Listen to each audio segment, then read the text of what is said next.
Bachir, votre question renvoie à cette éternelle rengaine, et je le dis avec une infinie tristesse.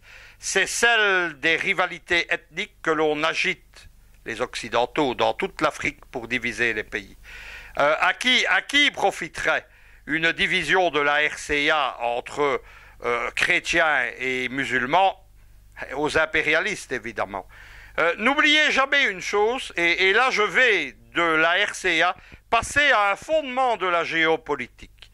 Et nous allons aller dans un flashback qui va durer 1 minute, nous allons aller dans la France et l'Allemagne de la guerre de 30 ans, c'est-à-dire au XVIIe siècle. À ce moment-là, la France est la grande puissance du continent, c'est les rois Louis XIII, c'est le fameux cardinal de Richelieu, qui est un des plus grands hommes d'État français. Et Richelieu, pour affirmer la domination de l'Europe sur l'Europe centrale, c'est-à-dire à l'époque sur l'Allemagne, Richelieu doit empêcher non seulement l'unification allemande, qui aurait pu se faire justement à ce moment-là, mais également, il doit au contraire diviser l'Allemagne. Les Français commencent par attiser en Allemagne la guerre religieuse. La guerre de 30 ans, c'est une guerre entre catholiques et protestants et qui va très loin. Parce que les troupes qui servent les Habsbourg, qui sont donc les représentants du clan catholique, qui est l'empereur à ce moment-là du Saint-Empire romain germanique, les troupes par exemple de choc de l'Empire austro-hongrois, elles viennent de Wallonie où je suis né. Les Wallons à l'époque sont des soldats professionnels, ce n'est pas cette population abétie par 50 ans de social-démocratie.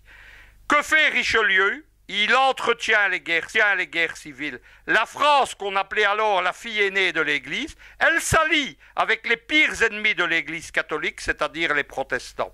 Vous allez comprendre le parallèle historique. Aujourd'hui, l'Amérique s'allie avec les djihadistes dans de nombreuses cas. C'est exactement la même chose. Lorsque la guerre de 30 ans se termine, l'Allemagne, premièrement, est ruinée. Elle est ruinée par les dévastations, les pillages, les viols, les morts de la guerre. Il y aura ensuite une grande peste qui va achever de la détruire. La France surgit. C'est le fameux traité de Westphalie. Le traité de Westphalie voit la France devenir la grande puissance du continent. Elle va le rester jusqu'à la défaite de Napoléon à Waterloo. L'Allemagne est divisée en plus de 50 micro-États ou États plus importants.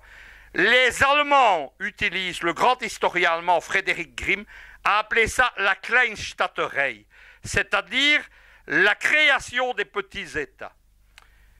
Pourquoi j'évoque ce cas? Parce que c'est le cas géopolitique parfait où une puissance qui n'est pas encore dominante ou qui a peur de ne plus l'être va porter la guerre chez l'adversaire, va le diviser pour assurer à nouveau, pendant un siècle, sa domination géopolitique.